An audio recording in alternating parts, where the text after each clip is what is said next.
On parle souvent des hommes pervers narcissiques, mais très peu des femmes perverses narcissiques, oui. Ce que tu n'as pas encore vu de tes deux yeux, tant que tu n'as pas encore vu, ne dis pas que ça n'existe pas. Il y en a celles qui ne frappent pas mais manipulent et celles qui ne hurlent pas mais culpabilisent. Victimes en public, destructrices en privé. Oui. Beaucoup d'hommes vivent des violences psychologiques invisibles. Mais comme l'agresseur est une femme, on appelle ça le caractère. Le débat dérange, mais il est nécessaire.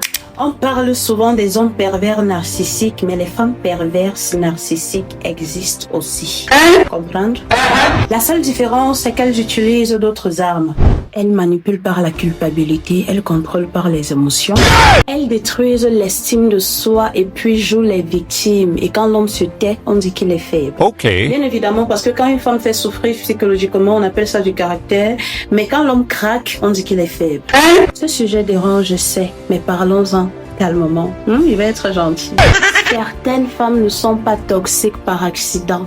Elles sont narcissiques par stratégie. Elles détruisent lentement, proprement et sans trace. Elles provoquent, ensuite elles pleurent. Elles blessent puis accusent. Et quand l'homme se défend, il devient le bourreau. Ce n'est pas de l'amour, c'est de la manipulation émotionnelle.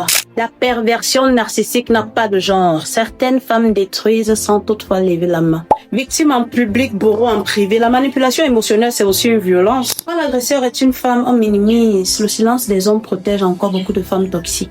C'était un avis pour vous faire comprendre que je vais faire une vidéo dessus très bientôt. Si tu veux que je fasse une vidéo concernant ce sujet, dis en commentaire, oui, je le veux.